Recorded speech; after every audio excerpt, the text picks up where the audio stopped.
Night had fallen on the little town of Marrowville, and soon the darkness would be joined by everybody's wet friend, rain.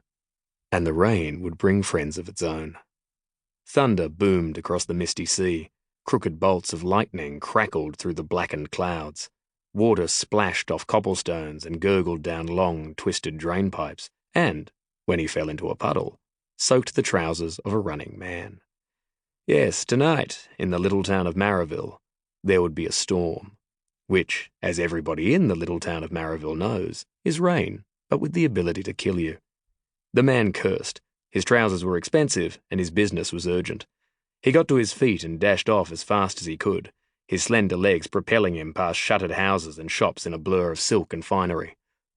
If you knew the layout of Marrowville, you'd know he was heading for the middle of town, where the buildings get tall and the people get rich. Again, the thunder roared. Lightning cut the sky. At least one person would perish tonight, and they would perish because of something brought by the storm.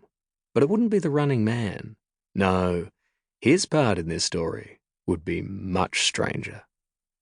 The man pulled the brim of his hat low over his face, droplets of water sliding down his fine leather gloves, and he kept running. His legs carried him down an alley.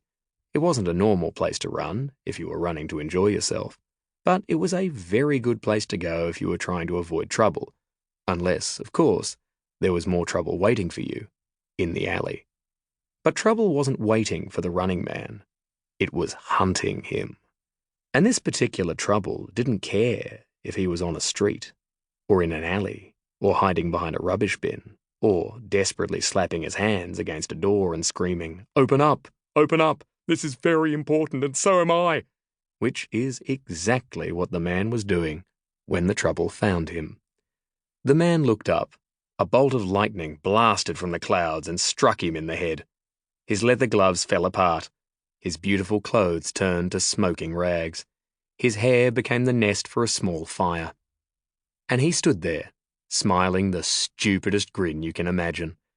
Most people, when hit by lightning, don't survive. Or, if they do, they're changed forever. Their ears fall off, or they lose the ability to eat celery, because they're dead. The running man had survived, and been changed. He said just one word. "Fish!" Chapter 1. The Cruel Man.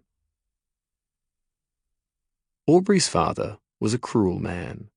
You knew he was cruel because he'd named his son Aubrey. Aubrey's father had two names, or, because he was cheap, one name, twice. His first name was Howard.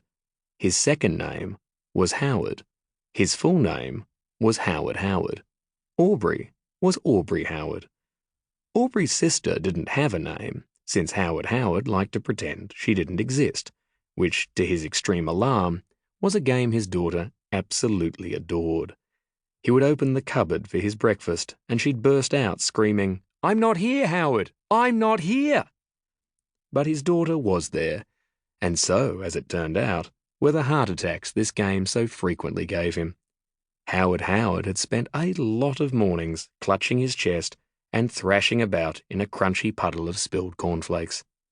His daughter would then be forced to spend a lot of time in the cellar, or no time at all, since, as Howard Howard said, "She doesn't exist, Aubrey. The cellar is empty." Because Howard Howard was a cruel man. And never be a cruel man, because eventually a crueler man will come along and deal with you. And they may be a crueler woman, or a crueler person, or a crueler kid. Trust me, if you act like enough of a jerk, people will line up for the chance to fix you, and some of them will bring hammers. Everyone in town knew Howard Howard's name was Howard Howard, because it was a stupid name, and because he'd had it tattooed on both of his fists. He also had 6 fingers on each hand, which people mostly noticed when they realized they could read the entire name of the man who was punching them. Half the population of Marrowville had been thumped into unconsciousness by those 6-fingered hands, and each shaken brain had gone to sleep with a memory of loose teeth and Howard's leering features,